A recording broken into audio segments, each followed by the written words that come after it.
Todos los que hemos jugado The Witcher 3 sabemos que posee una enorme cantidad de monstruos, misiones y personajes que no hacen más que enriquecer su universo, especialmente si tenemos en cuenta Hearts of Stone y Blood and Wine. Pero aún con todo, hubo muchas ideas que fueron descartadas en el proceso de desarrollo, y estas habrían permanecido en el olvido si no hubiera sido por un incidente en 2014. Este año, un desarrollador de CD Projekt Red dejó su cuenta corporativa de Google Drive como pública, dejando al descubierto datos de la historia original, misiones, personajes, localizaciones y monstruos eliminados. Y con esto ya lo he dicho todo, estos son los monstruos que fueron eliminados o casi aparecieron en The Witcher 3 Wild Hunt.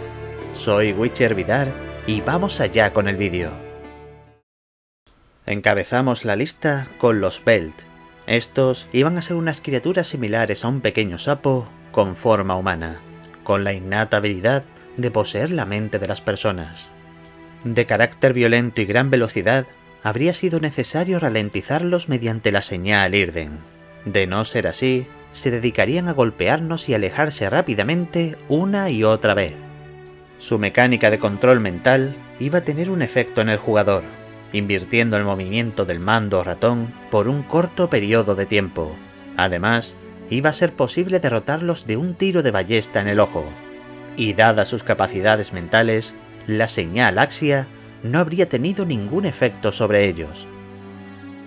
Y de estas criaturitas pasamos al ahorcado, un monstruo que según la mitología eslava surgía de los cadáveres ahorcados durante la guerra.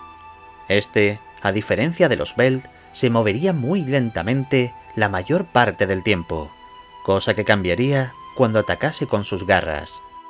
Pese a ello, este monstruo iba a tener preferencia por mantener las distancias, desde la que se limitaría a lanzar su propia cuerda, la que además tendría vida propia, algo que se habría notado si llegaba a alcanzar al jugador, pues la cuerda se cerraría en el cuello de Geralt y lo asfixiaría por un tiempo, momento tras el cual reaparecería en el cuello del ahorcado nuevamente. Por lo que se ve, iba a ser posible desactivar este ataque con la cuerda si atacábamos en el momento justo, algo que habría hecho el combate mucho más fácil. Y lo cierto es que viendo cuántos ahorcados hay por todo el mapa de The Witcher 3, creo que habríamos tenido este enemigo hasta rabiar. Los siguientes monstruos, pertenecientes a la clasificación de bestias marinas, iban a ser los Iliocoris y sus crías, los Iphidriae. Estas gigantescas langostas se habrían encontrado en grupos cerca o dentro del agua. Sus rápidos ataques de daño medio las habrían convertido en un auténtico engorro, más si tenemos en cuenta su rapidez y capacidad para desplegar a sus crías, las cuales se encontraban en lo alto de su lomo. Su caparazón habría resultado muy duro, pero si conseguíamos destruirlo y exponer sus pulmones, podríamos haber dado el combate por finiquitado, pues esto habría asfixiado lentamente a la criatura. Y de una langosta gigante es el turno de los Korred, una especie de búho racional del tamaño de un humano que apareció por primera vez en la novela La Dama del Lago. Dicha criatura sería recurrente en sótanos abandonados y cuevas, lugares desde los que atacaría mediante hechizos mágicos a distancia, sirviéndose además de sus fuertes patas y alas para saltar al techo, y desde ahí no solo continuar atacando, sino convocar prisiones mágicas sobre Geralt. Su velocidad habría sido patente del mismo modo en el combate, siendo imposible acertarle mediante golpes fuertes, pues de ser así, los habría esquivado sin problema. Una duda que me despierta esta criatura es si habría sido un enemigo a vencer como cualquier otro, o si nos habrían dado la opción de razonar con él, del mismo modo que hizo Geralt con el Korred llamado Switzer. Supongo que tendremos que ver si lo incluyen en futuras entregas para resolver esta incógnita. Y este precisamente fue el caso de la Mantícora, quien ya fue mencionada en las novelas, no incluida en The Witcher 3, pero sí en los juegos posteriores como Gwen y Thronebreaker. Esta majestuosa criatura iba a aparecer en las montañas cercanas a Kaer Morhen, pero en su lugar tuvimos al Cola hendido. Según la filtración, la Mantícora iba a poseer el veneno más duradero y letal de todo el juego, siendo absolutamente necesario utilizar una poción o la señal también descartada, heliotropo. Por lo que parece, muchas de sus mecánicas de combate iban a ser similares a las del grifo o el basilisco, pero tenía algunas diseñadas solo para ella, como un poderoso placaje y un ataque llamado golpe aéreo, en el que de un modo similar a otras criaturas voladoras de gran envergadura, trataría de atacar al jugador, pero en este caso sería mucho más rápido y dañino. Pero si este conseguía esquivarla a tiempo, la mantícora golpearía el suelo, quedando aturdida en el proceso. Todos estos ataques especiales, como el vuelo y el ataque venenoso de su cola, se habría podido anular perforando sus alas y glándula venenosa. Hay que añadir además que iba a ser invulnerable a la plata y a todas las señales de brujo, salvo Irden. Pese a estas invulnerabilidades, iba a ser posible del mismo modo que con el Iriocoris, descubrir su punto débil, el cual era su corazón tras las costillas. Yo no sé vosotros, pero para mí la mantícora habría sido un monstruo increíble de haberse encontrado en The Witcher 3. Y de un oponente majestuoso de la mitología europea pasamos a otro, Nidhogger, conocido en la mitología nórdica como el legendario dragón que roe las raíces del árbol del mundo.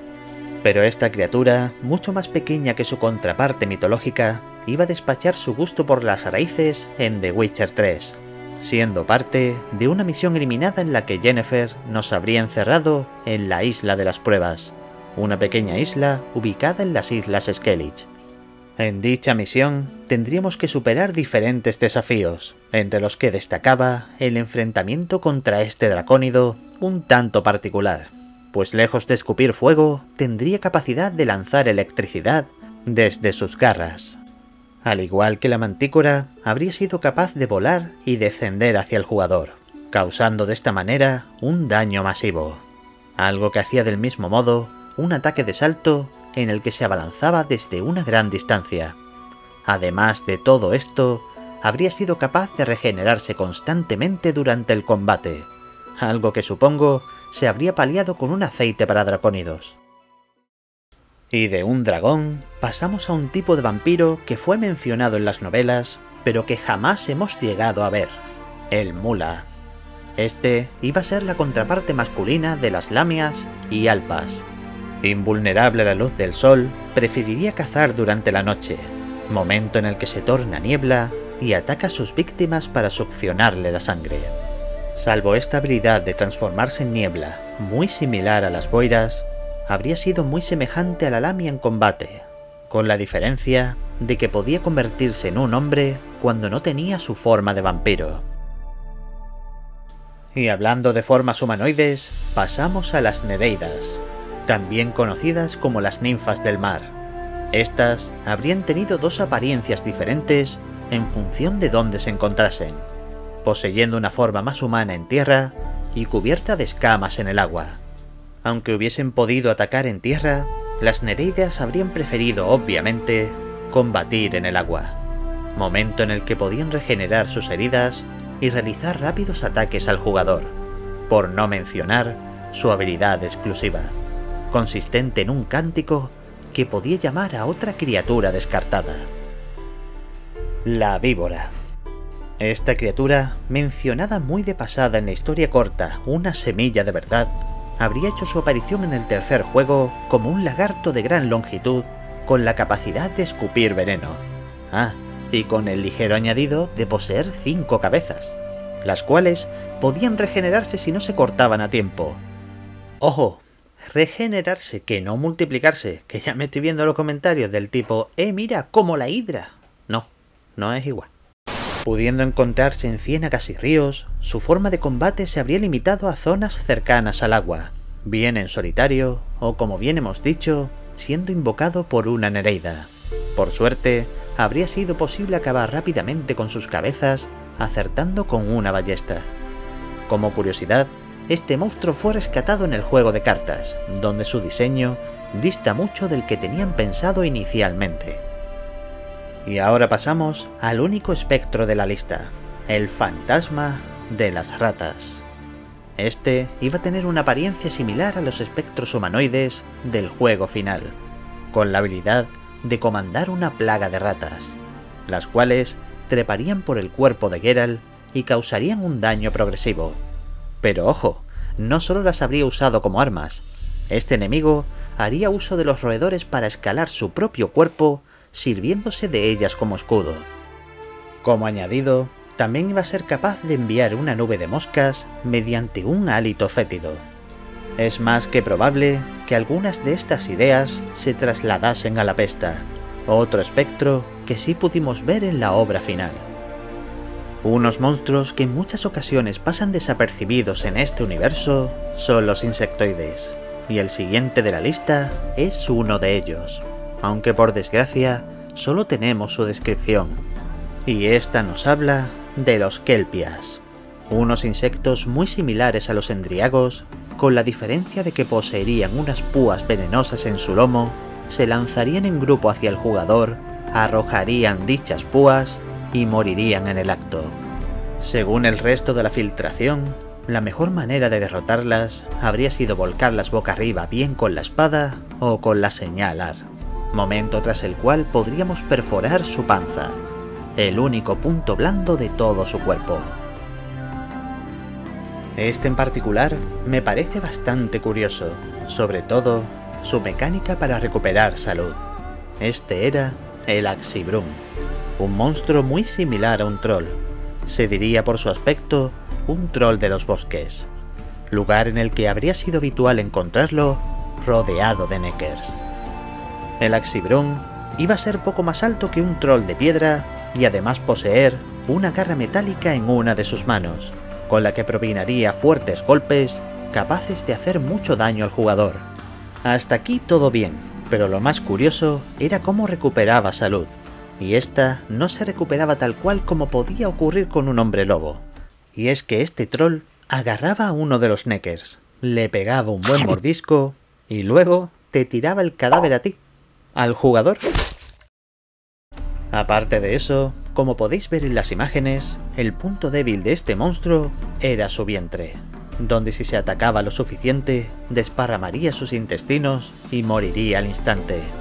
Si me preguntáis a mí, me habría encantado ver a este en el juego, únicamente por la mecánica del necker. Y de un ogroide pasamos a un maldito, conocido como Wendigo. Este es mencionado en el juego si Geralt le comenta a Ciri la idea de mudarse a Kovir con Triss. La descripción de esta criatura es prácticamente la misma que vemos en la imagen.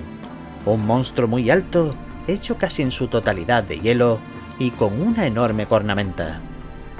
Entre sus ataques destacarían fuertes zarpazos, un ataque de salto en el que se abalanzaría sobre el jugador y dos más que habrían sido los más peligrosos. Un placaje que de surtir efecto y derribar al jugador, habría tenido un 20% de posibilidades de activar un insta-kill, en el que el Wendigo arrancaría el corazón de Geralt. Este enorme ser habría tenido un punto débil en su corazón, accesible solamente si rompemos sus costillas. Se desconoce el propósito que tenían estas criaturas basadas en la mitología eslava, los llamados Rimpler. Esta hibridación entre gato y rata habrían sido habituales durante la noche, momento en el que buscarían personas borrachas con el único objetivo de sentarse en sus pechos hasta que muriesen asfixiadas. Habrían sido tan veloces que habrían sido imposibles de cazar sin la señal Irden. Según la filtración, no iban a tener un modo de combate y morirían de un solo golpe. Poco más se sabe sobre ellos. El Slifir-Skorsky, o Molinillo de Huesos, habría sido el nombre del siguiente monstruo, un gigante que criaría toda una jauría de perros. Nada particular a primera vista, pero tenemos que tener en cuenta que este monstruo iba a ser totalmente ciego, algo en lo que se basaron para su mecánica de combate.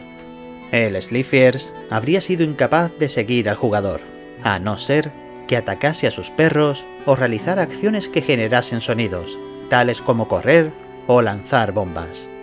Mientras no lo oyese, el gigante realizaría ataques ciegos allá donde hubiese oído el ruido por última vez.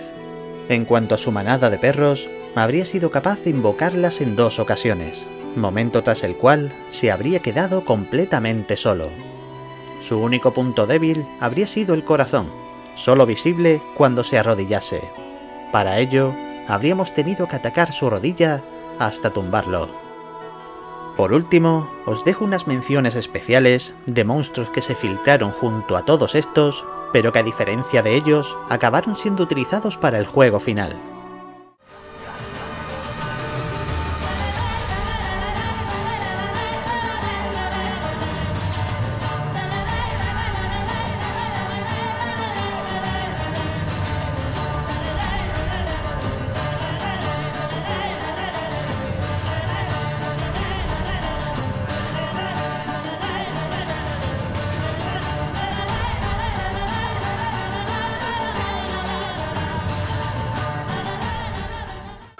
Si hay una conclusión ante toda esta información de monstruos, es que The Witcher 3 poseía un amplio abanico de ideas bastante curiosas entre manos. Tan solo quedará ver qué pueden traernos en futuras entregas de aquí a unos años. Pero también debo avisaros de algo. Existe mucho más contenido eliminado que se filtró en 2014, tales como misiones, objetos y personajes que no aparecieron en el juego final. Si queréis que lo veamos en un futuro vídeo, dejadme un like, comentad qué os ha parecido y ante todo, ¿con cuáles de estos monstruos os gustaría luchar en una futura entrega? Yo sin duda me quedo con la Mantícora y el Troll Comenekers. Yo por mi parte me despido, no sin antes desearos suerte en la senda.